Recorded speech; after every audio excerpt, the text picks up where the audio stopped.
Close your eyes for a moment and imagine standing on the banks of a vast, slow-moving river. On one side, dark, fertile soil stretches as far as you can see. On the other side, endless golden desert presses in, silent and dry. Everything that lives, breathes, and grows exists in the narrow space between those two worlds. This contrast, between the rich black land and the harsh red land, shaped one of the most fascinating civilizations in human history. Ancient Egypt was not born from ambition alone. It was born from geography. The Nile was not simply a river, it was the central pulse of life. Every year, like clockwork, it flooded its banks. When the waters receded, they left behind thick black silt, rich with nutrients. That dark soil made farming possible in a place that would otherwise have been uninhabitable desert. Without that cycle, there would have been no crops, no cities, no pyramids, no pharaohs. The people who lived there understood this deeply. They did not see themselves as masters of nature. They saw themselves as participants in a grand, repeating rhythm. The flooding of the Nile was not random. It was a gift. It was order in a world that could easily fall into chaos. And so their entire worldview grew around balance, rhythm, and continuity. What's remarkable is how stable this civilization remained for thousands of years. While other ancient cultures rose and collapsed within centuries, Egypt maintained a recognizable identity across millennia. Kings changed, dynasties shifted, temples rose and fell, yet the core beliefs remained consistent. That kind of stability does not happen by accident. It happens when a society's structure mirrors the natural world around it. Daily life in ancient Egypt was far more grounded and human than many people imagine. We often think first of pyramids and mummies, but those were only the most visible symbols. Most Egyptians were farmers. Their lives revolved around the agricultural calendar, planting after the flood, tending crops during the growing season, harvesting before the next rise of the waters. Wheat and barley were staples. Flax was grown for linen. Livestock were carefully managed. Every household depended on cooperation, within the family and within the village. Homes were built from mud brick, practical and efficient. The thick walls kept interiors cool against the desert heat. Roofs were flat and often used as living spaces.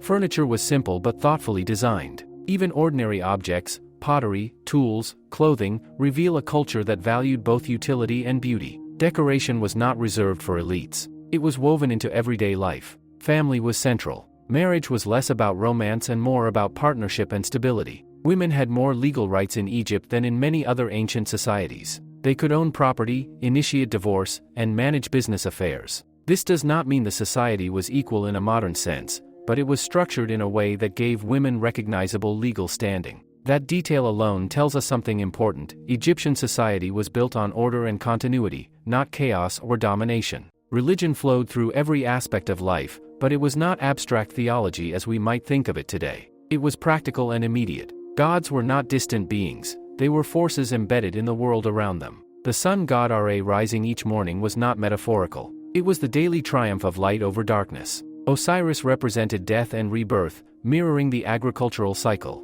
Isis embodied protection and motherhood. These deities reflected the patterns Egyptians saw in nature and in their own lives. Perhaps the most powerful concept shaping their worldview was Ma'at, a word that is difficult to translate directly. It meant truth, balance, harmony, and order all at once. Ma'at was the principle that kept the universe functioning. The pharaoh's ultimate duty was not simply to rule, but to maintain Ma'at. If floods failed or foreign enemies invaded, it was not seen purely as a political failure. It suggested a disturbance in cosmic balance. The pharaoh, therefore, was not just a king. He was a living bridge between the divine and human realms. His authority was immense, but it came with sacred responsibility. Monumental architecture, temples, statues, tombs, was not simply about ego or power. It was about reinforcing stability. Massive stone structures symbolized permanence in a fragile world. Yet when you look closer, you see that ancient Egypt was not frozen in grandeur. It was alive with craftsmen, scribes, laborers, musicians, and traders. Scribes, in particular, held a special place. Literacy was rare, and those who could even death, which we often associate most strongly with Egypt, was approached with a practical mindset. The elaborate preparation of bodies through mummification was not obsession with death for its own sake. It was about continuity. Life was seen as a journey that extended beyond physical existence. The body needed preservation so that the spirit, the Ka and Ba, could recognize it. Tombs were stocked with everyday objects because the afterlife was imagined not as a vague paradise, but as a continuation of familiar life under ideal conditions. The desert, the Red Land, played its role too. It was a place of danger, mystery, and testing. It protected Egypt from invasion on many sides, yet it also symbolized chaos. The contrast between the fertile black land and the barren red land was more than geographic. It was philosophical. Order versus disorder, life versus death, stability versus unpredictability, and maintaining the boundary between the two was a constant task. Trade connected Egypt to the wider world.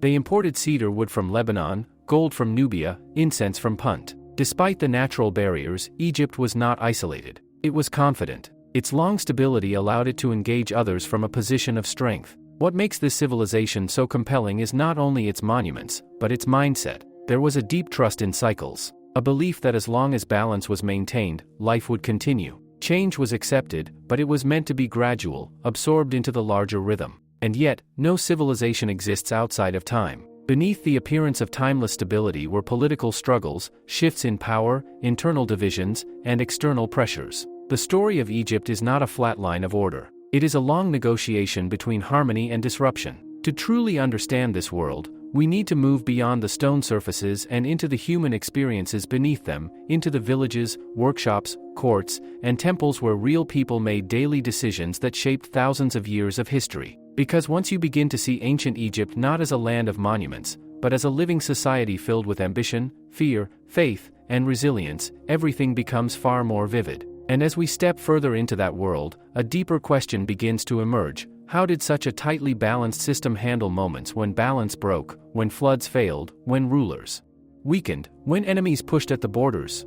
That is where the true complexity of the civilization begins to unfold. There is a quiet strength in a system that works so well people begin to believe it will last forever. For centuries, life along the Nile followed patterns that felt unshakable. The river flooded, the crops grew, the gods were honored, the pharaoh ruled, and Ma'at, balance, held everything together. But history has a way of testing even the most stable worlds. And when the rhythm faltered, the consequences reached into every layer of society. The first real cracks appeared not with dramatic invasions or sudden collapse, but with something far simpler and more frightening: unpredictability in nature. When the Nile's floods were too low, crops failed. When they were too high, villages were damaged. A few bad years in a row could lead to famine. Food shortages did not just bring hunger, they weakened trust. If the pharaoh was responsible for maintaining cosmic balance, then natural disaster raised dangerous questions. Was the king failing? Had the gods withdrawn their favor?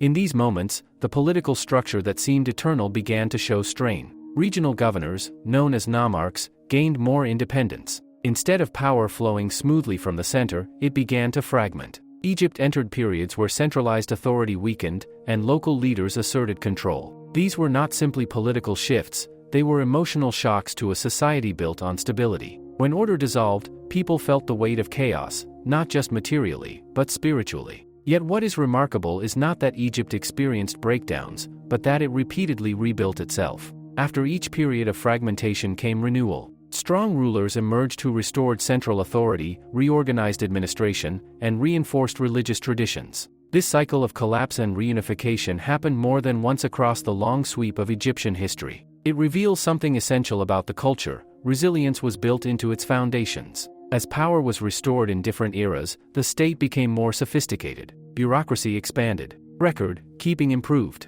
Taxation became more systematic. Large-scale building projects resumed, not only as displays of grandeur but as economic engines that provided. The Middle Kingdom, often seen as a golden age of stability and refinement, reflected lessons learned from earlier instability. Leadership during this time emphasized justice and good governance. Literature flourished, offering insights into personal ethics, loyalty, and social responsibility. Stories and instructions written during this period reveal a society thinking deeply about leadership and morality. There was an awareness that authority must be exercised carefully, that arrogance could lead to downfall. At the same time, Egypt was not insulated from the wider world. Trade expanded further south into Nubia and deeper into the Near East. Military campaigns were organized not only for defense but for influence and resources. Gold mines in Nubia became critical to royal wealth. Fortresses were built along borders to secure trade routes and project strength. Contact with foreign cultures brought new technologies, artistic influences, and occasionally new threats. One of the most transformative disruptions came with the arrival of the Hyksos, a foreign group who gained control over parts of northern Egypt during a time of internal weakness. They introduced new military technologies, including horse-drawn chariots and more advanced weaponry. For Egyptians, this was more than a military challenge. It was a profound cultural shock. The land that symbolized order had been ruled by outsiders. But once again, the response was not permanent decline. Native rulers from the south eventually expelled the Hyksos and re-established Egyptian control. This expulsion marked the beginning of the New Kingdom, an era of expansion, wealth, and international presence. Egypt did not retreat inward after this experience, it projected outward with renewed confidence. During this period, pharaohs such as Hatshepsut, Thutmose III, and Ramses II extended Egyptian influence across vast territories. Armies marched into Syria and Palestine. Trade missions traveled to distant lands. Monumental architecture reached new heights of ambition. Temples like Karnak and Luxor were expanded into vast complexes, layered with generations of additions. Hatshepsut stands out as a striking example of adaptability within tradition. As a female pharaoh, she navigated a system designed primarily for male rulers. Rather than openly rejecting tradition, she worked within its symbolism, sometimes portraying herself with traditional royal imagery to legitimize her authority. Her reign was marked less by war and more by economic prosperity and architectural achievement. This illustrates how Egyptian society could bend without breaking, incorporating change while maintaining continuity. Yet power at this scale required constant maintenance. Military campaigns demanded resources. Monumental construction required labor and wealth. Temples accumulated vast economic influence. Over time, the balance between royal authority and priestly power became delicate. In some periods, high priests effectively controlled significant portions of the state's wealth. One of the most dramatic episodes in Egyptian history came under Akhenaten, a ruler who attempted to radically reshape religious practice. He elevated the worship of Aten, the sun disk, above traditional gods and diminished the role of established priesthoods. This was not a minor reform. It challenged centuries of deeply embedded belief. Temples were closed, traditional deities sidelined, artistic styles changed to reflect a new worldview. For a society rooted in continuity, this was revolutionary. And it did not endure. After Akhenaten's death, traditional religious practices were restored. His experiment revealed something important. Change imposed too abruptly, especially in spiritual matters, threatened the very fabric that held society together. Stability in Egypt relied not just on political strength but on shared belief. As centuries passed, external pressures intensified. Powerful empires rose in the Near East. Assyrians, Babylonians, and later Persians challenged Egyptian independence. Eventually, Egypt fell under foreign rule again. Yet even in subjugation, its cultural identity remained strong. Conquerors often adopted Egyptian customs, presenting themselves as legitimate pharaohs. The symbols of authority, crowns, rituals, temple offerings, retained their power. What we see across this long arc is not a civilization frozen in stone, but one constantly negotiating survival. Geography provided a foundation. Belief provided cohesion. Administration provided structure. But adaptability ensured endurance. When we step back, the story becomes less about monuments and more about mindset. The ancient Egyptians understood vulnerability. They knew floods could fail. They knew rulers could falter. It allowed them to absorb shocks that might have permanently shattered other cultures. It fostered patience, long-term thinking, and a profound respect for continuity. But as foreign empires grew stronger and the Mediterranean world became more interconnected, the environment around Egypt shifted in ways even its resilient system struggled to absorb. New powers would not simply raid or briefly occupy the land, they would reshape it politically and culturally in lasting ways. And that is where the final transformation begins, when the Black Land and the Red Land entered a new era under rulers who were not born of the Nile, yet found themselves drawn into its ancient rhythms. When a civilization survives for thousands of years, it does not simply disappear, it transforms. It absorbs, adapts, and slowly becomes something new while still carrying the weight of its past. By the time foreign empires began to dominate Egypt permanently, the land along the Nile was no longer the isolated, self-contained world it once had been. It was part of a much larger Mediterranean network of power, trade, and ideas. Yet even as rulers changed, something unmistakably Egyptian endured. The Persian conquest marked a turning point. For the first time, Egypt became a province in a vast empire stretching far beyond its familiar horizons. Persian rulers presented themselves as pharaohs, participating in traditional rituals to legitimize their authority. They understood that control in Egypt required more than military presence. It required symbolic alignment with Ma'at, with the idea of cosmic balance. Even conquerors had to respect the spiritual architecture of the land. But Persian rule also exposed Egypt to new administrative systems and broader geopolitical struggles. Taxes were redirected outward. Egyptian resources fueled imperial ambitions elsewhere. While temples continued to function and daily life persisted along the Nile, the sense of independent destiny had weakened. Egypt was no longer the center of its own political universe. Then came Alexander the Great. His arrival was swift, dramatic, and decisive. Unlike earlier conquerors, Alexander was welcomed by many Egyptians as a liberator from Persian control. He embraced local customs and was declared pharaoh. Yet his vision extended far beyond Egypt. After his death, his general Ptolemy took control, establishing a dynasty that would rule for nearly 3 centuries. Under the Ptolemies, Egypt entered a new phase of cultural blending. Greek language and administration dominated the upper levels of government. Alexandria, founded by Alexander, became one of the most important cities in the ancient world. It was a center of learning, trade, and intellectual life. The famous Library of Alexandria symbolized a new kind of ambition, not just political power, but the collection and organization of human knowledge.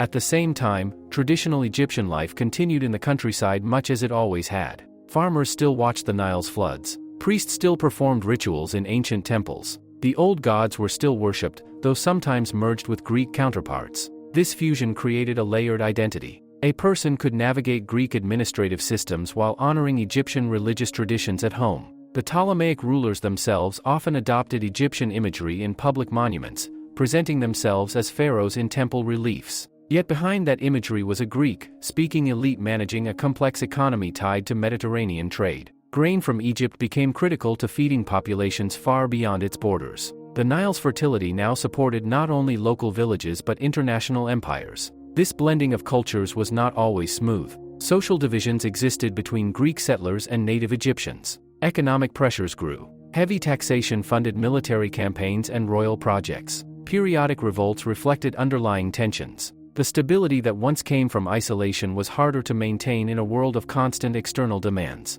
The final Ptolemaic ruler, Cleopatra VII, embodies this complex era. She was Greek by ancestry, yet she embraced Egyptian identity more fully than many of her predecessors. She learned the Egyptian language, associated herself with the goddess Isis, and positioned herself as a true heir to the pharaonic tradition. Her political alliances with Julius Caesar and later Mark Antony were not simply romantic episodes, but strategic attempts to preserve Egypt's autonomy amid the rising power of Rome. When Rome ultimately defeated her forces, Egypt became a Roman province. With that transition, the last trace of pharaonic political independence disappeared. Yet even under Roman control, Egyptian religious traditions persisted a larger empire. Over time, however, deeper cultural shifts unfolded. Christianity spread through the region, gradually replacing older religious systems. Temples closed. Hieroglyphic writing, once seen as sacred and powerful, fell out of use. Knowledge of how to read those inscriptions was eventually lost. The monumental structures remained, but their voices grew silent. And yet, even silence can endure. For centuries, travelers stood before pyramids and temples without fully understanding their origins. The desert preserved what time might have destroyed elsewhere. The dry climate protected tombs, papyri, and painted walls. The Red Land, once seen as chaos, became a guardian of memory. When scholars in the modern era finally deciphered hieroglyphs, beginning with the breakthrough of the Rosetta Stone, it was as though a long, closed door reopened. Suddenly, the voices of scribes, officials, farmers, and priests could be heard again. Not as myths told by outsiders, but as words written by the people themselves. What emerges from that rediscovery is not a story of frozen perfection. It is a story of humanity, of people seeking stability in an unpredictable world. They built systems designed to last. They trusted cycles. They believed deeply in balance. When disruption came, they rebuilt. When foreign powers arrived, they adapted. Even in absorption by larger empires, they retained a distinct sense of identity. The contrast between Black Land and Red Land remains the simplest and most powerful metaphor for this civilization. Fertility and barrenness, order and chaos, life and death. But perhaps the deeper lesson is that neither side can be ignored. The fertile land existed because of the surrounding desert. The sense of order existed because chaos was always a possibility. Ancient Egypt teaches patience. It teaches long-term thinking. Its monuments were not built for a single lifetime but for eternity. Its worldview accepted that stability required effort, rituals performed daily, crops tended carefully, justice administered consistently. Balance was not automatic. It was maintained. Even in decline, there was continuity. Even in foreign rule, there was identity. Even in silence, there was preservation. Today, when we look at the surviving temples or gaze at the pyramids rising from the desert, it is easy to see only stone. But beneath that stone lies a mindset shaped by geography, refined by centuries, and tested repeatedly by crisis. It is the mindset of a people who understood that survival is not about avoiding change, but about absorbing it without losing yourself. And perhaps that is why this civilization continues to fascinate us. Not because it was perfect or mysterious, but because it managed something rare. It held on to its core beliefs across immense stretches of time, adapting without dissolving. The Nile still flows. The desert still surrounds it. The contrast remains. And in that landscape, the story of the Black Land and the Red Land continues to echo, not as a relic of the past, but as a quiet reminder of what endurance truly means. If you step away from the grand timeline of conquests and dynasties and instead imagine a single ordinary day in ancient Egypt, something surprising happens. The civilization stops feeling distant. It becomes intimate. You can almost hear the sound of sandals on packed earth, the scrape of a pot being shaped on a wheel, the low murmur of prayers spoken at dawn. Empires rise and fall in history books, but real life is always lived at ground level. And in Egypt, that ground was the dark soil left behind by the Nile. At first light, most households were already awake. The heat of the day would arrive quickly, so work began early. In farming villages, men moved toward the fields carrying wooden tools, simple but effective. Women managed food preparation, grinding grain into flour using heavy stone querns, baking bread in small clay ovens, brewing beer that was thick and nourishing. Children were not separated from adult life. They learned by watching, helping, and gradually taking on responsibility. The simplicity of tools can be misleading. Wooden plows, stone blades, woven baskets, these were not signs of primitiveness, but of adaptation. Materials were chosen based on what the land provided. Papyrus grew abundantly along the riverbanks and became rope, mats, boats, and writing material. Mud mixed with straw hardened into bricks strong enough to build homes that lasted generations. There was a quiet efficiency in using what was available, without waste. Markets were lively spaces, filled with exchange rather than coins in the early periods. Grain functioned as a form of value. Barter was common. Craftsmanship was highly respected. Carpenters shaped furniture with elegant curves. Jewelers worked gold mined from Nubia into delicate pieces inlaid with colored stones. Artists painted walls with scenes of daily life, carefully following conventions that had meaning beyond decoration. Figures were shown in specific postures not because artists lacked skill, but because representation itself followed symbolic rules. Art was not random creativity, it was communication. Education was limited to a minority, but for those who became scribes, it opened doors. Learning hieroglyphs required discipline. Students copied texts repeatedly, mastering both writing and moral instruction embedded within traditional teachings. A scribe did not labor in fields under the sun. He worked indoors, recording harvests, legal agreements, tax accounts. Literacy provided social mobility. It was one of the few clear paths upward in a structured society. Justice operated at multiple levels. Local disputes were often resolved within communities. More serious matters could move up through administrative channels. There was no concept of law in the modern legal sense, but there was a strong emphasis on fairness and testimony. Swearing truth before the gods carried immense weight. The belief in divine judgment extended beyond life, reinforcing moral behavior in the present. Health and medicine were surprisingly advanced for their time. Physicians understood basic anatomy, partly through experience with mummification. Medical papyri recorded treatments for wounds, digestive problems, and infections. Some remedies were practical and effective, others blended medicine with incantation. There was no strict separation between science and spirituality. Healing involved both physical and unseen forces. Entertainment existed alongside labor. Music was common at celebrations and religious festivals. Harps, flutes, drums, and clappers created rhythms that echoed through courtyards. Dance accompanied rituals. Storytelling preserved history and imagination alike. Humor appears in surviving texts and drawings, reminding us that these were not solemn people living only in fear of gods and death. They laughed. They teased. They found pleasure in companionship. Animals played meaningful roles. Cats were valued for protecting grain stores from rodents and became associated with divine protection. Cattle symbolized wealth and strength. Even the ibis and crocodile were connected to deities. Nature was never seen as separate from spiritual life. When someone died, the response was not denial but preparation. Funerary practices varied depending on wealth, yet the underlying belief was shared: life continued in another form. Tomb decorations often depicted idealized daily activities, farming, feasting, family gatherings, as if to ensure their repetition beyond death. The afterlife was not imagined as abstract paradise but as a perfected extension of earthly existence. As centuries passed and foreign influence grew stronger, these daily rhythms changed gradually. Greek became the language of administration in many areas. Roman taxes weighed heavily on farmers. Christian communities began to replace older temple structures with churches. Yet the river still flooded.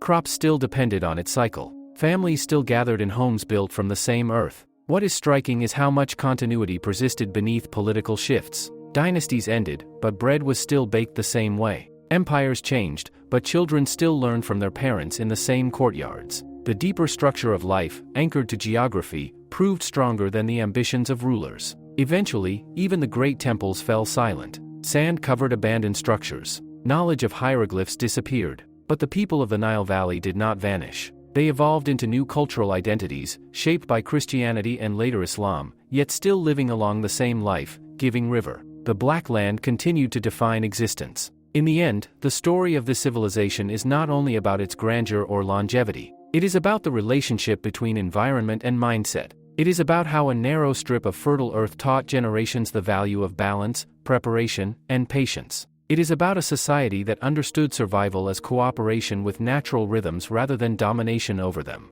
When you think about ancient Egypt now, it may feel less like a distant, monumental mystery and more like a lived experience repeated thousands of times over thousands of years. The farmer watching the river rise, the scribe sharpening his reed pen, the mother baking bread, and perhaps that is the quiet wisdom left behind in the meeting place of red land and black land. That stability is never accidental, that endurance requires awareness of both fertility and fragility, and that even the mightiest structures are sustained, in the end, by ordinary days repeated with intention. What makes a civilization truly immortal is not whether its rulers remain in power, but whether its way of seeing the world continues to shape human thought long after its political structures dissolve. When you look at the Nile Valley today, you are not just looking at the remains of temples and tombs. You are looking at the foundation of ideas that still quietly influence how we think about leadership, stability, death, time, and even architecture. By the later Roman period, the old religious system had largely faded from public life. Christianity spread steadily, offering a new spiritual framework that gradually replaced temple worship.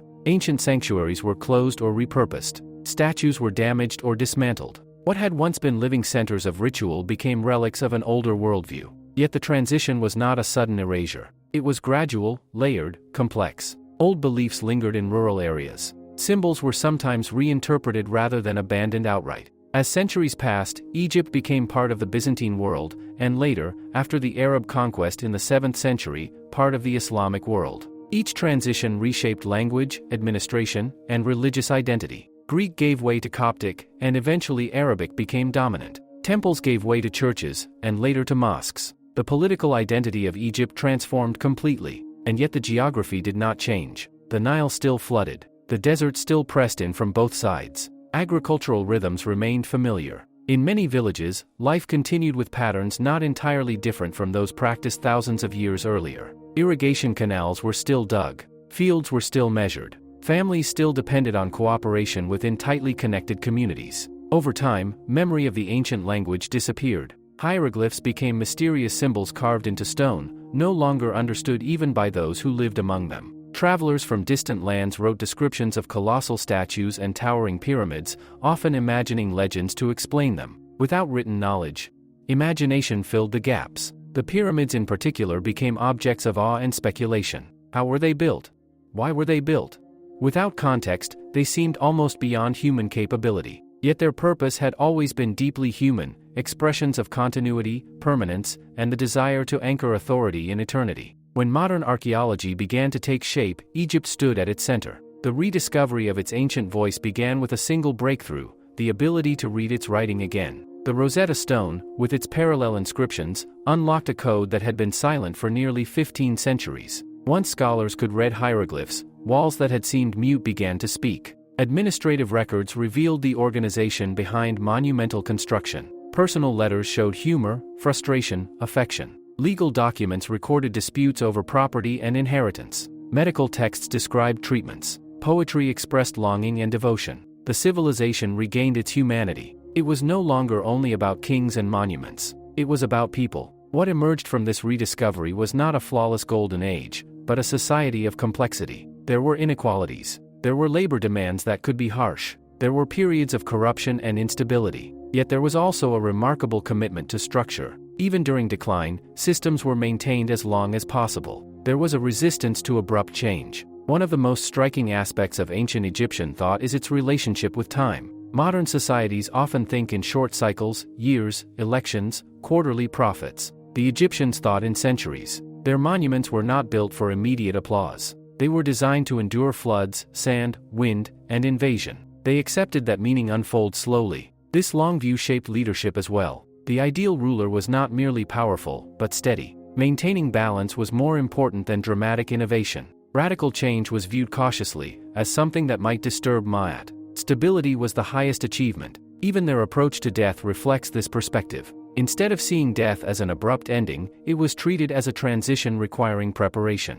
The effort invested in tombs and burial practices was not about fear alone. The fertile black land represented life, nourishment, and order. The red land represented chaos, danger, and the unknown. Both were necessary. Without the desert, Egypt would have been more vulnerable to invasion. Without the river, the desert would have swallowed everything. Survival required respecting both forces. There is something quietly powerful about a society that does not attempt to conquer nature completely, but instead aligns itself with natural cycles. The Nile was not forced into submission, it was observed, measured, anticipated. Flood levels were recorded carefully because prediction meant preparation. Cooperation with environment created resilience. As modern observers, it is easy to focus only on the scale of their achievements: pyramids aligned with astonishing precision, temples decorated with intricate carvings, statues carved from single blocks of stone. But the deeper achievement was psychological. It was the creation of a shared belief system strong enough to unify millions of people across generations.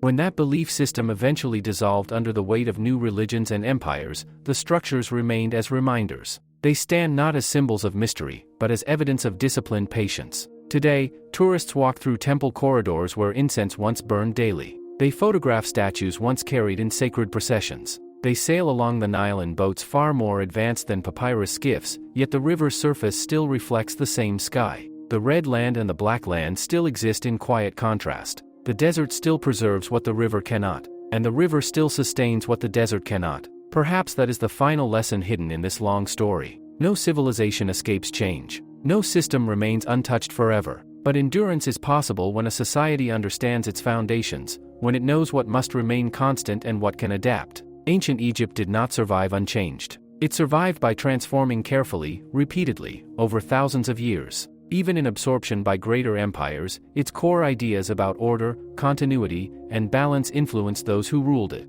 And in the end, what remains is not only stone, but perspective. A reminder that stability is built slowly, that balance requires maintenance, that geography shapes psychology, and that between fertile ground and harsh desert, life finds a way to endure, if it respects both. If you sit with this story long enough, something subtle begins to shift. Ancient Egypt stops feeling like the past and starts feeling like a mirror. Not a mirror of technology or politics, but of mindset. Because beneath the temples, the rituals, and the dynasties lies a deeper question that every civilization faces: how do you build something that lasts? The people of the Nile answered that question in a way that was both simple and profound. They did not chase speed. They did not worship disruption. They did not measure success in sudden leaps. Instead, they built slowly, carefully, and with an almost stubborn commitment to continuity. Their greatest strength was not innovation alone, but repetition done with awareness. Think about the annual flood again. It was never dramatic in the way a storm is dramatic. It did not arrive violently and disappear. It rose steadily, covered the fields, and then withdrew. That rhythm trained the population psychologically. It taught patience. It taught preparation. It taught trust in cycles rather than fear of them. When a society internalizes cyclical thinking, it behaves differently. It does not panic easily. It does not expect endless expansion. It accepts contraction as part of a larger movement. That mental framework allowed Egypt to survive famines, invasions, religious shifts, and foreign rule without completely losing its identity. Even their architecture reflects this inner discipline. The pyramids are often admired for their size, but their true genius lies in their precision. Blocks were placed with careful alignment. Structures were oriented to cardinal points and celestial patterns. Nothing was rushed. When you build with the intention of eternity, shortcuts disappear. There is a quiet lesson here about leadership. In Egypt, the ideal ruler was not the loudest or the most radical. The ideal ruler was the one who preserved balance. The pharaoh's legitimacy depended on maintaining harmony between land, people, and gods. If harvests failed repeatedly or justice collapsed, it was seen as a disturbance in cosmic order. That idea may feel distant from modern political systems, yet it touches something universal. Every society, in some form, expects leadership to maintain stability. When systems feel chaotic or unpredictable, trust narrative is especially important. The Egyptians told stories that reinforced their worldview. Myths of Osiris emphasized death followed by renewal. The daily journey of the sun across the sky reinforced triumph over darkness. These stories were not escapism. They were psychological anchors. They helped people interpret hardship as temporary rather than final. That mindset has a powerful effect on resilience. When you believe that order can return, you endure differently. When you believe chaos is permanent, despair sets in quickly. Egypt's long survival suggests that collective belief systems matter as much as military strength. At the same time, we should not romanticize their world. Life for many was physically demanding. Agricultural labor was exhausting. Taxation could be heavy. Monumental projects required organized workforce systems that were not always voluntary in the modern sense. Disease and injury were constant risks. Infant mortality was high. The stability they achieved did not eliminate hardship. But what stands out is that hardship did not dissolve their structure. They absorbed it. Over centuries, new rulers came and went. Foreign languages replaced old ones. Religious frameworks shifted entirely. Yet the physical and cultural landscape remained layered rather than erased. Each era built upon the previous one, even when trying to redefine it. When Islam later became the dominant religious framework in Egypt, it did not wipe away the river or the agricultural rhythms that had defined life for millennia.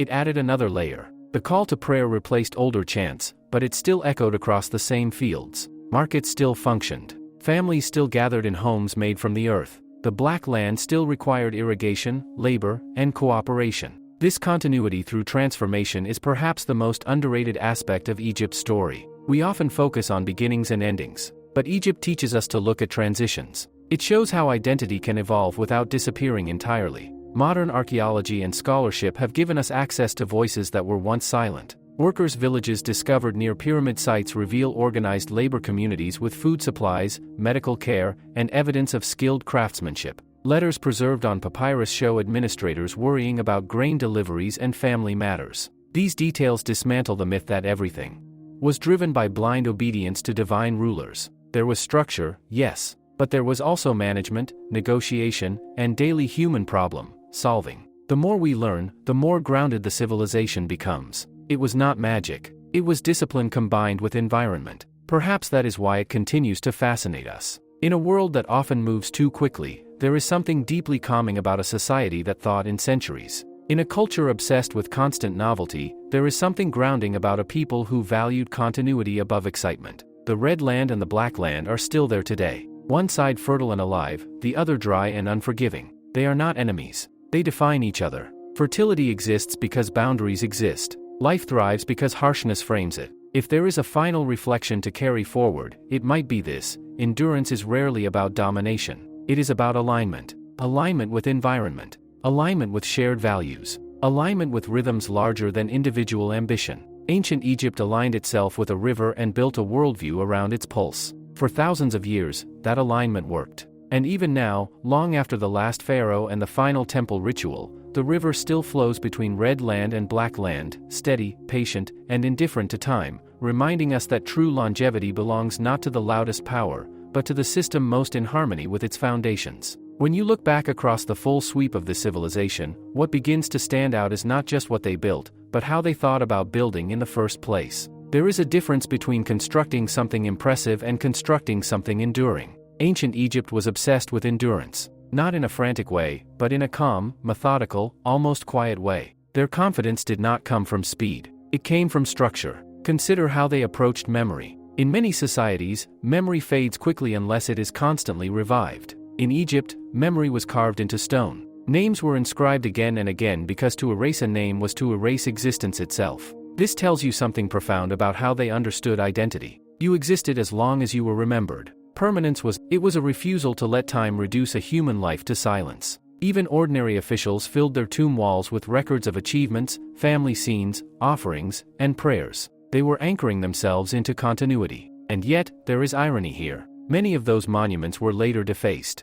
Names were chiseled out by rivals. Temples were dismantled by new regimes. Entire religious systems were replaced. Despite all efforts at permanence, change still arrived. This tension between permanence and change is at the heart of Egypt's story. They wanted stability, but they lived in a world of movement. Trade routes shifted, climate patterns fluctuated. Foreign armies arrived with new weapons and new political models. Internally, power concentrated and fractured in cycles. No system, however carefully designed, escaped pressure. But here is the difference. When change came, it was often absorbed rather than resisted blindly. The Hyksos introduced chariots. Egypt adopted and mastered them. Greek rulers introduced new administrative languages. Egyptian priests continued temple rituals alongside them. Roman governance reshaped taxation, yet agricultural systems remained rooted in the Nile's flood. Absorption became survival. If you study the art across centuries, you notice something interesting. While styles evolved slightly, the core conventions remained remarkably consistent.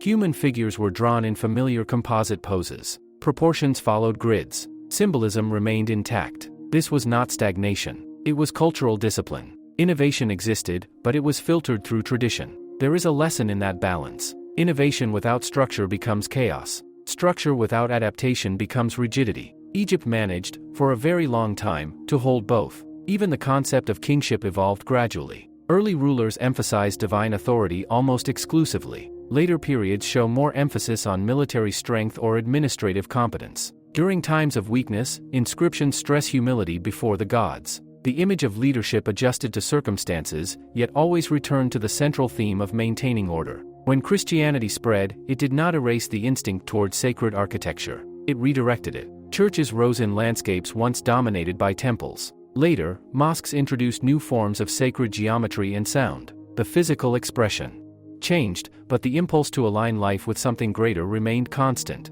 This continuity of spiritual instinct, despite shifting theology, suggests that the Egyptian mindset was deeply rooted in rhythm rather than dogma. Beliefs could change. The need for balance did not. There is also something to be said about scale. Egypt's environment naturally limited its expansion. The fertile land was narrow. The desert formed boundaries. This geography encouraged focus inward. Resources had to be managed carefully. Irrigation required coordination. Community cooperation was not optional, it was necessary. In modern terms, we might call this environmental discipline. Survival depended on respecting limits. When floods were too low or too high, the consequences were immediate. There was no illusion of infinite growth. Perhaps this is one reason their civilization lasted as long as it did. They operated within constraints rather than pretending they did not exist. When modern engineers study the pyramids, they often marvel at logistics, quarrying, transport, workforce organization. But what may be even more impressive is the patience. Decades of labor for a single structure. Generations contributing to temples that would only be completed long after they were gone. This requires a collective mindset that values long-term contribution over short-term reward. That mindset is rare. It requires trust in continuity. It requires belief that the future will honor the present's effort. And it requires social cohesion strong enough to coordinate thousands of people toward shared goals. Eventually, of course, the ancient system dissolved completely into new historical realities. Arabic language replaced older tongues. Islamic scholarship reshaped intellectual life. Cairo rose as a powerful city under medieval dynasties. The ancient temples became background to new civilizations layered above them. But the land remained defined by the same contrast. Fertility bordered by desert. Life sustained by water in a dry world. Even today, the majority of Egypt's population lives along the narrow band of the Nile, just as their ancestors did thousands of years ago. Satellite images show the same sharp line between green and gold. The geography still dictates possibility. Perhaps that is the quiet thread connecting everything. Geography shaped minds beyond a single lifetime.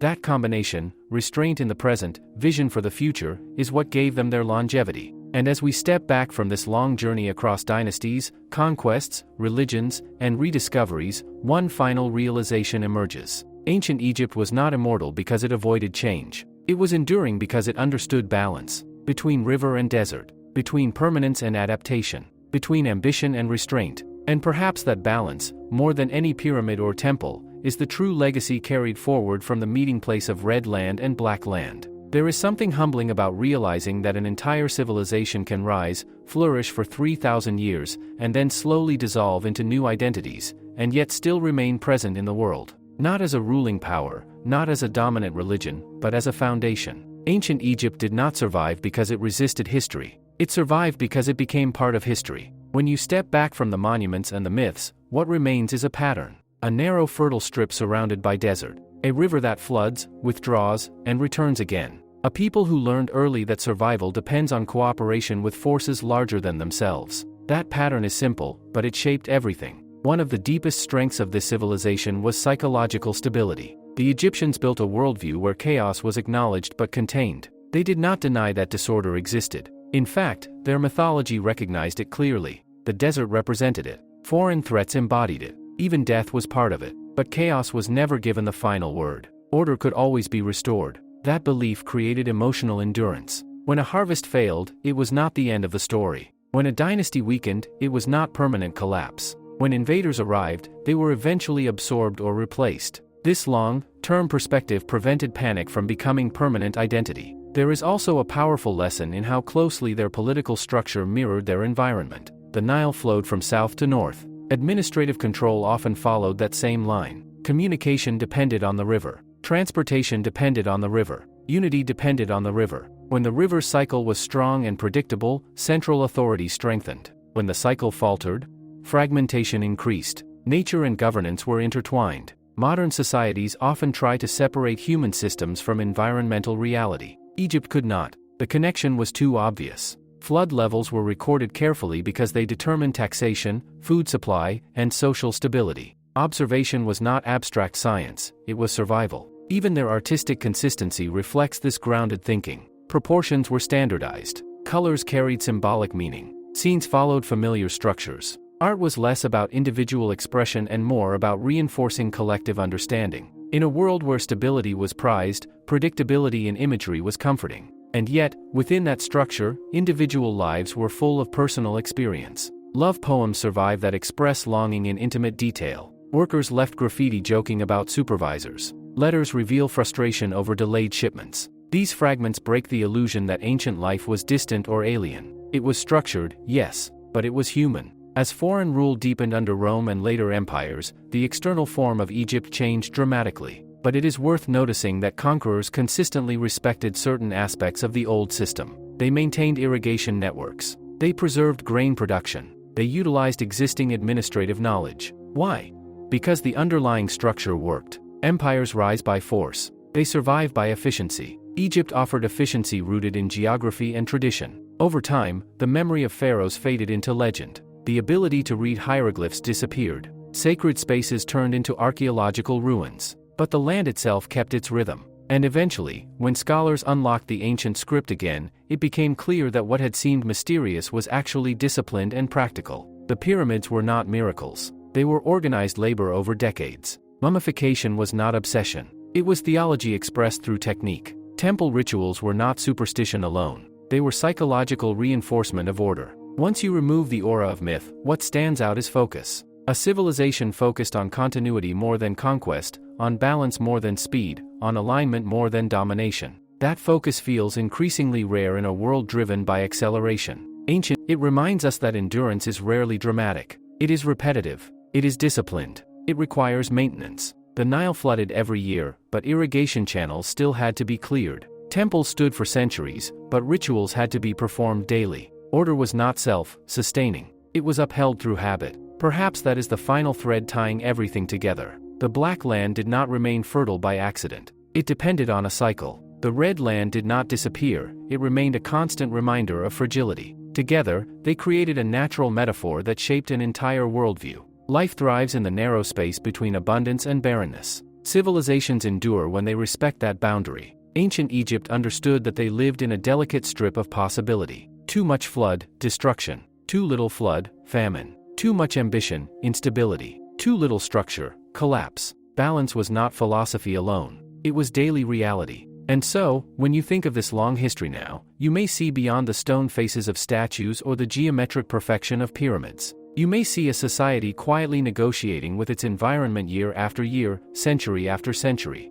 A people who believed that harmony was worth protecting. A culture that built not only upward into monuments, but forward into time. The Red Land still waits beyond the fields. The Black Land still carries life along the river's edge. The rhythm continues, even if the names of the kings have faded. And in that ongoing contrast lies the enduring message of this ancient world: stability is earned, not assumed. Balance must be maintained. And the civilizations that last are those that understand where their life truly comes from, and guard it carefully. If you have followed this journey all the way here, you may notice something unexpected. The story of ancient Egypt no longer feels like a distant tale carved into stone. It feels like a long meditation on how to live, how to build, how to endure, how to think beyond your own lifetime. And perhaps that is the real reason this civilization still holds our attention. It is not just about what they achieved, but about how they approached existence itself. At its core, life along the Nile was an exercise in awareness. Awareness of seasons. Awareness of limits. Awareness of dependency on forces that could not be controlled, only respected. The river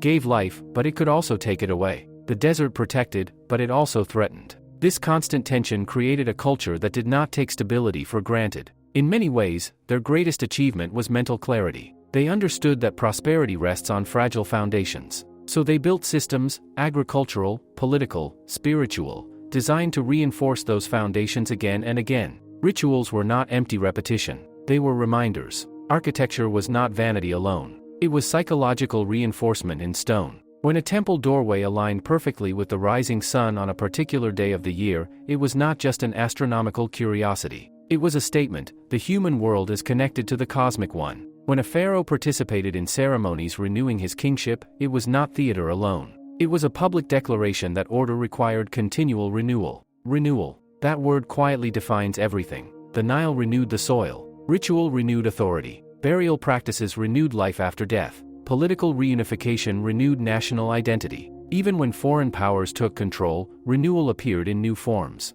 Greek rulers adopted Egyptian symbolism. Roman administrators relied on Egyptian agriculture. Later religious frameworks absorbed local rhythms of life. Nothing remained exactly the same, yet nothing was erased instantly. This pattern reveals something deeper about resilience. True resilience is not rigid. It is structured flexibility. Ancient Egypt had a strong core: the importance of ma'at, the value of continuity, the alignment with natural cycles. Around that core, adjustments were possible. Military techniques evolved. Artistic details shifted. Religious emphasis moved. But the central instinct toward balance endured for astonishing lengths of time. There is also a quiet humility embedded in their worldview. Despite monumental construction and divine kingship, there was recognition that humans operated within a larger order. The sun rose and set without permission. The river flowed according to distant rains far to the south. Even the pharaoh was judged in the afterlife according to moral standards symbolized by the weighing of the heart. Power existed, but it was framed within accountability. That idea alone sets ancient Egypt apart from many. When leaders were remembered positively, it was often for restoring order,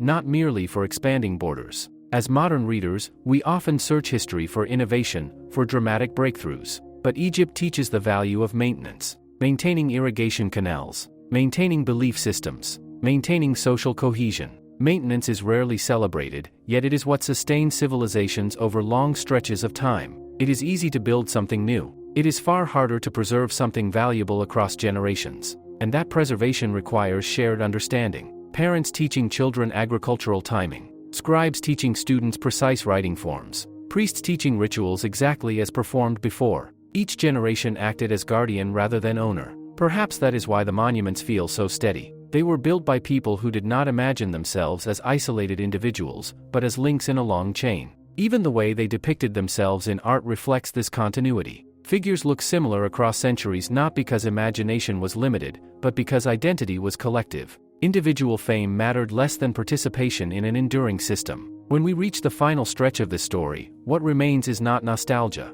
It is perspective. Ancient Egypt eventually changed beyond recognition. Its language evolved. Its religious structure transformed. Its political independence disappeared. But the land continued to support life along the river. Communities continued to form. Agriculture continued to depend on seasonal rhythm. The physical contrast between red land and black land still defines Egypt today. That contrast is more than geographical. It is philosophical. It reminds us that abundance exists within boundaries. That survival requires respect for those boundaries. That chaos is always near, but so is renewal. The pyramids still stand, not because they were indestructible, but because they were carefully built and placed in an environment that preserved them. The desert, once seen as hostile, became their protector. What seemed barren safeguarded what was fertile. There is something poetic in that. The harshness that surrounds life can also preserve it. And so, as this long reflection comes to rest, the story does not end with collapse or triumph. It settles into understanding. A civilization rose beside a river.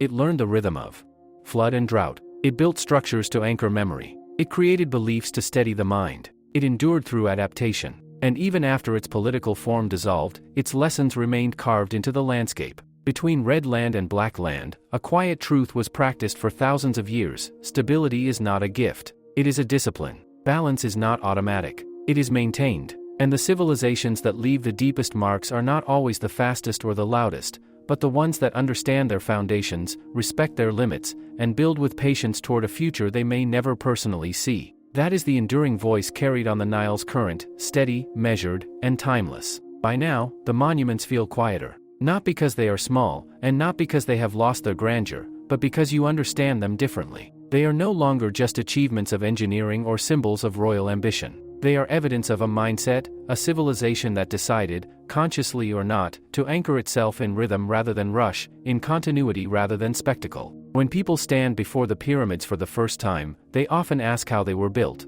It's a natural question. The scale invites it. But perhaps a deeper question is why they were built the way they were, with such precision, such patience, such permanence. You do not invest decades of coordinated labor into stone unless you believe deeply in something that extends beyond your own lifespan. That belief was everywhere in ancient Egypt. It was in the way fields were measured after each flood, resetting boundaries without resentment, accepting that nature would rearrange things and that order had to be restored again. It was in the way scribes copied texts faithfully, preserving language and instruction without trying to reinvent them each generation. It was in the way rituals were performed daily, not because they were new, but because they were necessary. Repetition was not boredom, it was stability. In modern life, repetition often feels like stagnation. In ancient Egypt, repetition was protection. The flood returned. The sun rose. The crops grew. The rituals continued. Through repetition, uncertainty became manageable. There is something deeply psychological about that approach. When you build your culture around cycles in the larger pattern, the river keeps flowing. Even their concept of time reflected this circular thinking. Festivals marked annual renewals. Kings celebrated jubilees that symbolized rebirth of authority. The afterlife itself was imagined as a continuation, not a final break. Life moved forward, yes, but it also looped back. This circular sense of time gave them emotional resilience. If something falls apart, it can be restored. If order weakens, it can be rebuilt. Collapse is not final unless balance is abandoned completely. And yet, eventually, the old religious framework did fade. The temples stopped receiving offerings. Hieroglyphs ceased to be written. The old gods were no longer invoked in daily life. The civilization as it once defined itself came to an end. But here is the subtle truth: endings in history are rarely absolute. They are transformations of identity. The people did not vanish. Their descendants continued to live along the Nile. Agricultural knowledge passed forward. Settlement patterns remained consistent. Even modern Egypt, with all its differences, still exists within the same geographical logic that shaped the ancient world. The black land remains narrow. The red land remains vast. The contrast still defines possibility. In that sense, the deepest continuity was never political or religious. It was environmental. Geography outlived ideology. The river outlived the pharaohs. The desert outlived the temples. And perhaps that is why ancient Egypt still feels grounded rather than mythical. It was never floating in abstraction. It was rooted, literally, in soil deposited by water. It was dependent on measurable, observable cycles. Its worldview grew from watching what worked and what failed. That practicality is often overlooked. We tend to focus on the mysterious aspects, mummies, curses, hidden tombs. But beneath those images was a culture deeply concerned with management, managing water, labor, resources, belief, memory. Management, done patiently over centuries, becomes legacy. As we close this long reflection, what remains most striking is not how different they were from us, but how familiar certain concerns feel. Food security, political stability, fair leadership,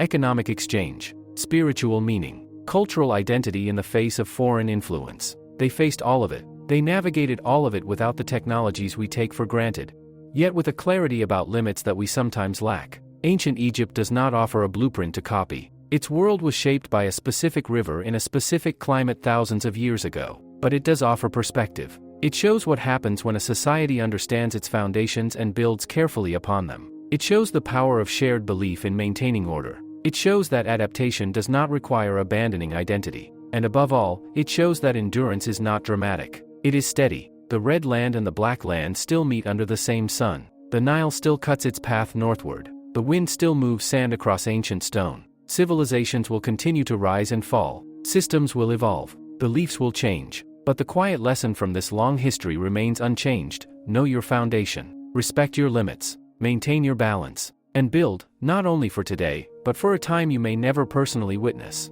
That is how a narrow strip of fertile earth beside a desert became one of the longest, lasting civilizations the world has ever known. At some point, when you've traced the story from its earliest settlements to its final transformations, a deeper realization begins to settle in. Ancient Egypt was not extraordinary because it avoided human weakness. It was extraordinary because it built systems strong enough to survive human weakness. Rulers made mistakes. Dynasties became corrupt. Floods failed. Foreign armies crossed borders. Priests gained too much power. Reforms went too far. At times, the center did not hold. And yet, the civilization did not immediately unravel. It bent. It fractured. It reorganized. Then it continued. That capacity did not come from luck. It came from structure layered over time. When you build gradually, each generation reinforcing what works and adjusting what does not, you create depth. Egypt had depth, administrative depth, agricultural depth, religious depth, cultural depth. Its scribes recorded harvests year after year.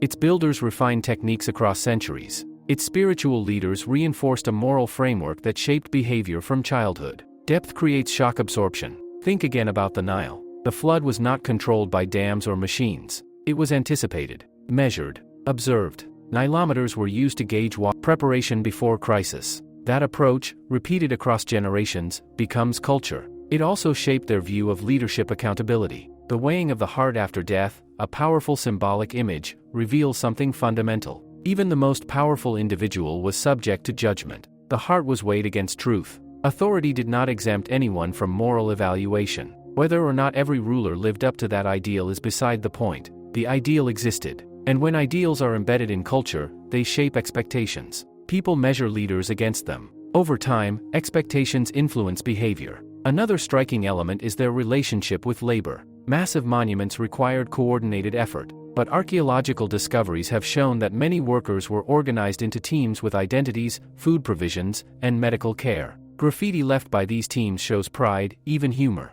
They named themselves. They competed. They left marks behind. This detail reshapes the image of ancient Egypt. It was not simply masses of faceless laborers pushed by force. It was structured organization with hierarchy, yes, but also identity within that hierarchy. People knew their role in a larger effort. When individuals understand their contribution to a collective goal, endurance increases. That collective mindset extended beyond construction. Agricultural life required shared irrigation systems. Canals had to be maintained. Fields had to be coordinated. If one section failed, others were affected. Cooperation was not moral idealism, it was necessity. Over time, necessity becomes value. And so the concept of balance, ma'at, was not abstract philosophy. It was lived reality. Truth in speech mattered because testimony affected justice. Fair measurement of grain mattered because it affected survival. Balanced leadership mattered because instability threatened everyone. In many ways, ancient Egypt functioned as a feedback system.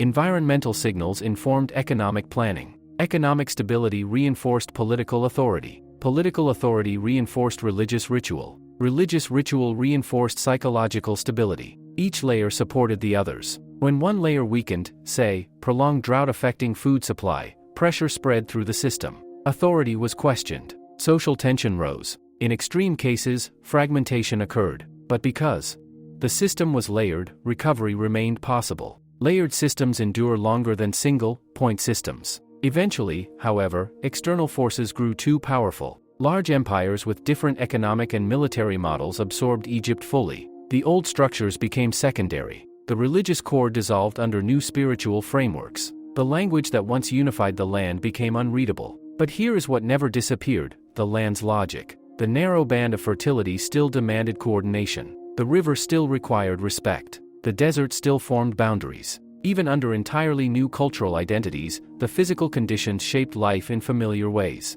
This is perhaps the most grounded lesson of all. Human systems are temporary. Environmental realities are longer. The societies that align with their environment rather than fight it tend to last longer. Ancient Egypt aligned itself deeply with its river. It studied it, honored it, organized around it. When outside empires arrived, they did not alter the river's rhythm. They adapted to it. They relied on its grain. They preserved its irrigation. In the end, the greatest continuity was ecological. As we reach the close of this long reflection, what remains is not romantic nostalgia. It is clarity. A civilization endured because it respected limits, because it built slowly, because it embedded moral expectations into leadership, because it treated balance as daily work, not abstract theory, because it thought in generations. The monuments are impressive, the tomb paintings are beautiful, the myths are captivating. But beneath all of that is something quieter and more relevant. A society that understood that survival depends less on speed and more on steadiness, less on expansion and more on maintenance, less on dominance and more on alignment.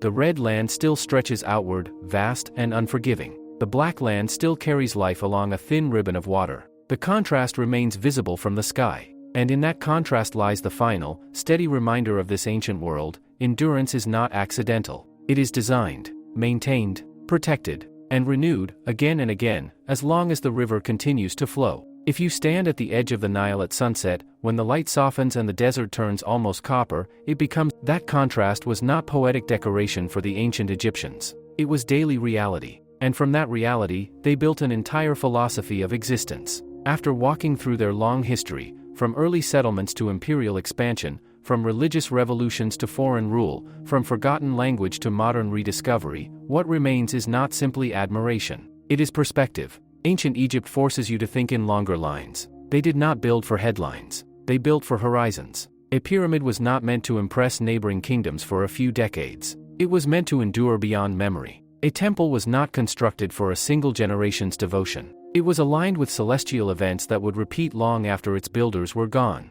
Even tomb inscriptions were written with eternity in mind, as if the future reader mattered as much as the present one. This long view thinking shaped behavior in ways that feel almost unfamiliar today. When you expect your work to outlive you, you approach it differently. You choose materials carefully. You measure twice. You organize labor deliberately. You embed meaning into structure. It was not perfection. Mistakes were made. Power was abused. Resources were strained. But the cultural instinct leaned toward durability. Durability requires restraint. You cannot exhaust the land completely if your survival depends on next year's flood. You cannot allow internal conflict to spiral endlessly if cooperation is necessary for irrigation. You cannot treat leadership as purely personal ambition if instability threatens the entire system. This is not to idealize the past. There were inequalities. There were hierarchies that limited freedom. There were harsh conditions many endured. Yet even within those realities, the civilizational goal was continuity. Continuity over chaos. What may be most striking is how rarely ancient Egypt appears rushed.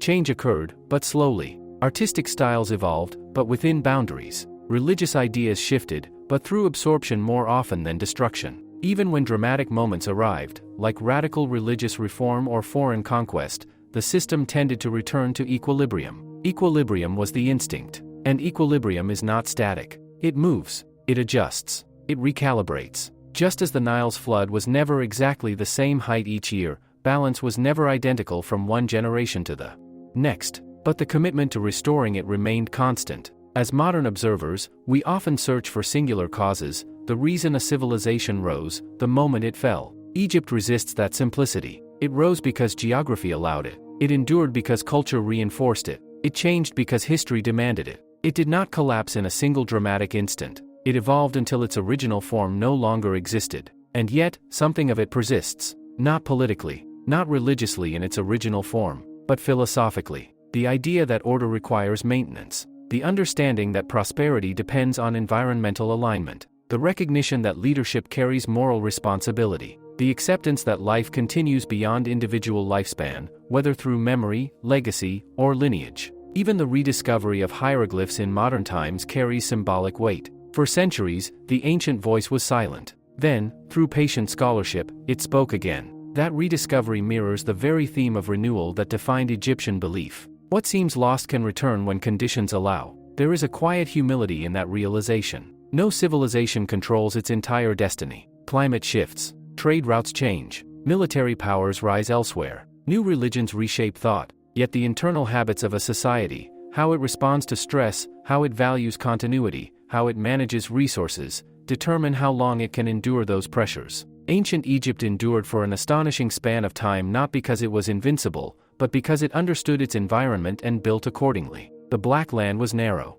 That limitation encouraged focus. The red land was vast. That harshness encouraged caution. The river was reliable, but not perfectly predictable. That rhythm encouraged observation and preparation. From these simple conditions emerged one of the longest, lasting cultural identities in recorded history. And now, after tracing this entire arc, the monuments feel less like mysteries and more like statements of intention. They say, "We were here. We understood our world. We built in harmony with it. We aimed for balance." The wind still moves across the desert. The Nile still reflects the sky. Modern cities rise along its banks, layered over ancient foundations. Languages have changed. Beliefs have changed. Align with what sustains you. Think beyond your own lifetime. Between red land and black land, a civilization once practiced these principles for thousands of years. Its political form has passed. Its temples are ruins. Yet its deeper message, about balance, endurance, and long-term thinking, remains carved not only in stone, but in the landscape itself.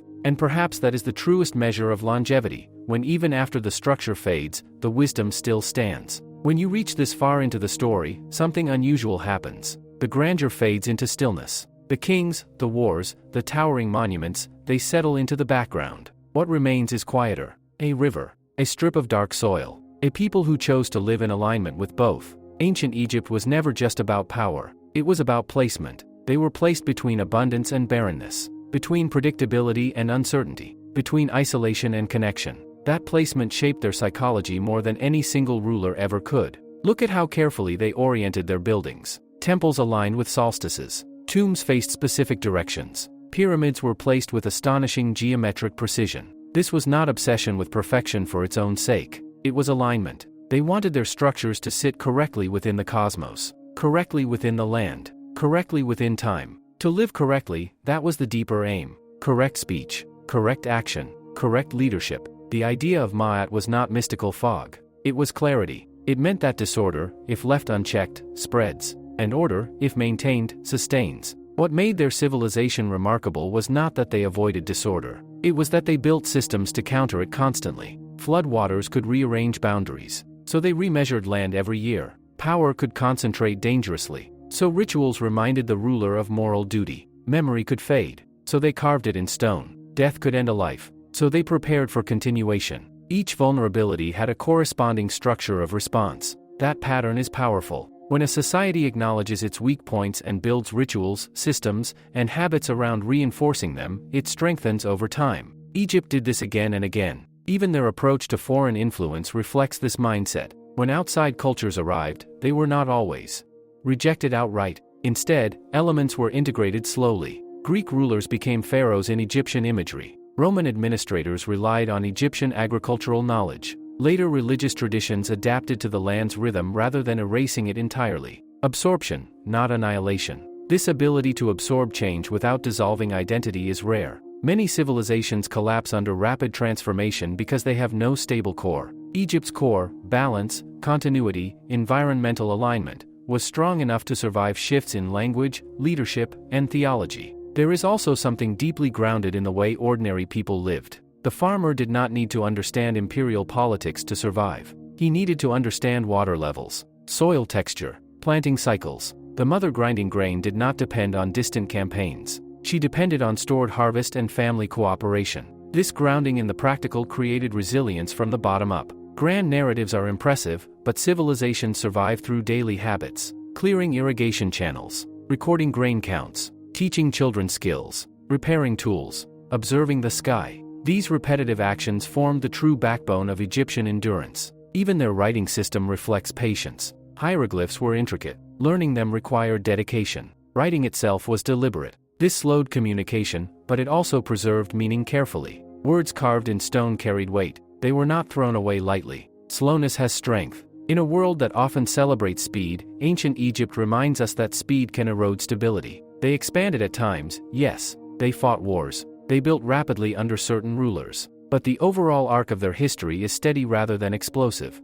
Steady growth, steady reinforcement, steady renewal. Eventually, like all human systems, their original framework gave way to new forms. But the values embedded in their geography continued to shape the people who lived there. The Nile did not forget its flood. The desert did not soften its edge. And perhaps that is the final quiet insight. Civilizations are partnerships with their environment. If you fight your environment constantly, you exhaust yourself. If you ignore its limits, you collapse. If the red land was never conquered, it was accepted as boundary. The black land was never taken for granted. It was nurtured. Between them, life unfolded with discipline. And as this reflection draws toward its final stillness, there is no dramatic conclusion waiting, no final battle, no sudden collapse, just continuity fading into transformation, a river still flowing north, a desert still guarding its edges, stone structures still catching the sun, the voices of scribes, farmers, rulers, and artisans echoing faintly through carved walls, not shouting, not demanding,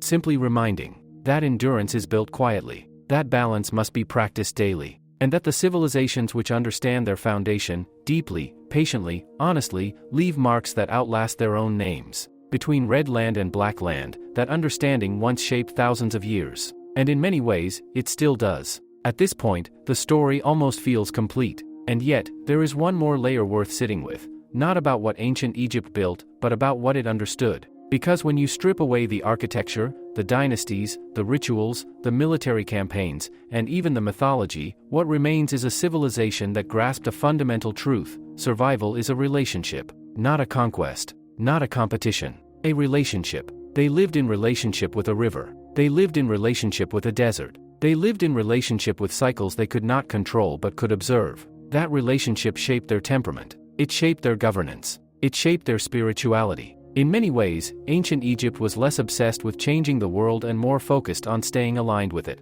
That alignment required awareness. The flood had to be watched carefully. The land had to be measured repeatedly. Resources had to be stored wisely. Leadership had to be monitored morally. Every level of society reflected this ongoing calibration. Calibration is different from control. Control demands dominance. Calibration demands attention. Egypt calibrated constantly. When the flood was generous, they stored grain for lean years. When instability rose, strong rulers worked to reunify the land. When foreign ideas arrived, they integrated what they could and preserved what they valued. They did not assume permanence, they maintained it. Even their approach to the afterlife reflects this relational thinking. Death was not framed as escape from the world, but continuation within a reordered version of it. The fields of the afterlife mirrored the fertile land of the Nile. The soul still required recognition, sustenance, identity. The next life was not abstract, it was structured. Structure again. It appears everywhere in their story. The grid system in art, the alignment of pyramids, the bureaucracy of grain storage,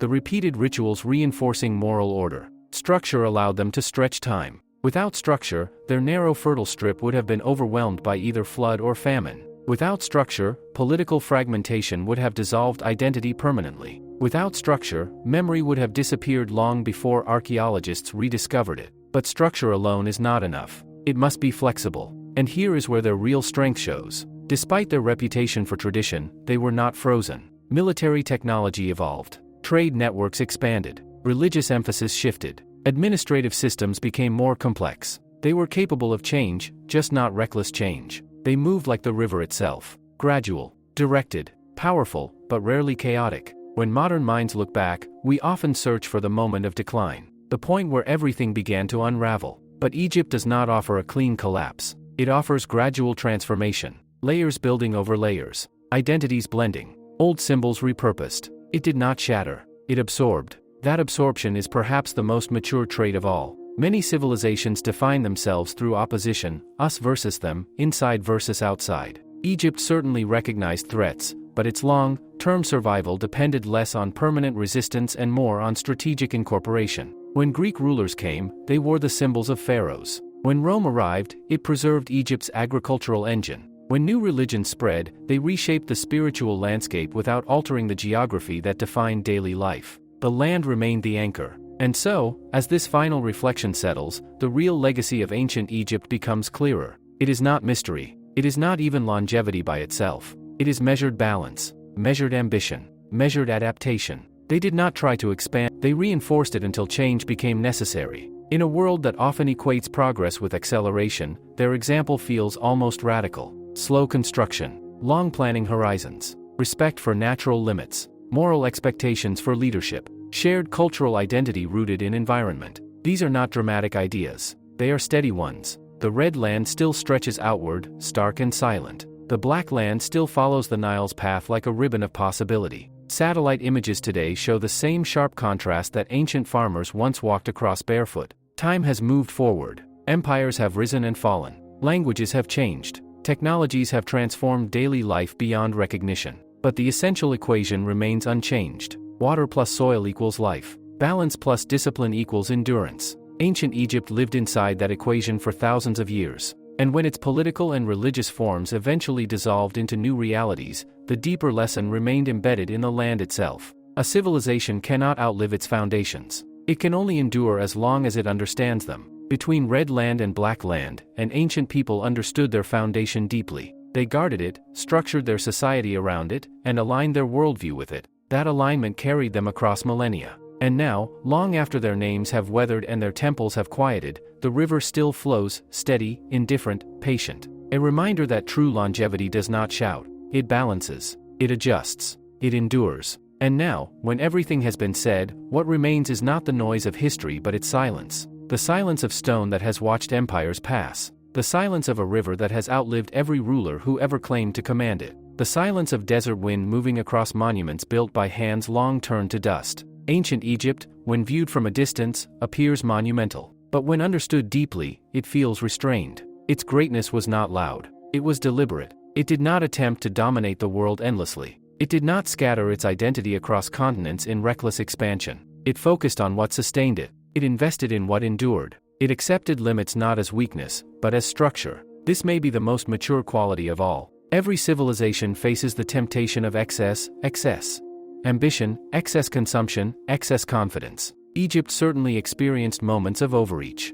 Campaigns stretched resources. Religious revolutions strained stability. Political rivalries weakened unity. But the larger arc shows a consistent return to equilibrium. Return. That word appears again and again. The flood returned. The sun returned. Order returned after fragmentation. Tradition returned after experimentation. It was never perfect symmetry. It was movement within boundaries. The red land and the black land defined those boundaries. One reminded them of fragility. The other reminded them of possibility. Together, they created awareness. Awareness shaped behavior. Behavior shaped longevity. When modern people walk through the Valley of the Kings or stand beneath the columns of Karnak, they often feel awe. But beneath that awe, there is something quieter, a sense of continuity that feels almost unsettling. These structures were built with the expectation that time would test them, and they were built to withstand it, not forever, but long enough to carry memory forward, long enough to influence civilizations that followed, long enough for their language to be rediscovered and their voices heard again.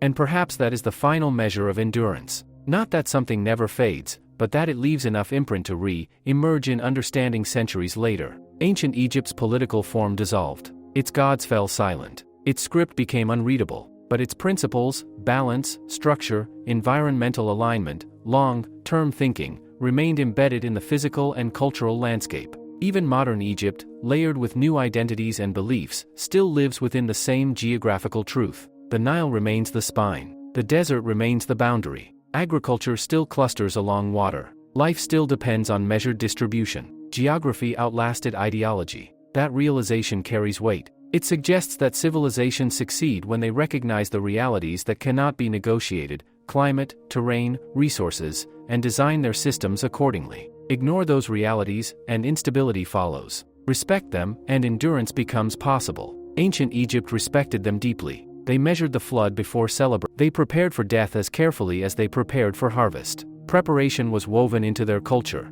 and preparation creates resilience. In the end, the story of red land and black land is not a story of mystery. It is a story of clarity. A civilization saw its environment clearly and shaped itself around that vision. It understood its fragility and built structure to protect against it. It valued continuity over speed, balance over excess, alignment over domination. That is why it lasted as long as it did. Not because it was magical, not because it was untouched by hardship, but because it understood the narrow strip of land that made life possible, and treated it with discipline. The river still moves north, indifferent to human timelines. The desert still waits at the edges. The monuments still hold their lines against wind and sun. And somewhere within that enduring landscape, the ancient lesson remains steady: build with awareness. Live within limits. Renew what sustains you. And think in centuries, not moments. Between red land and black land, a civilization once practiced this patiently for thousands of years. Its voice is quiet now, but its balance still speaks.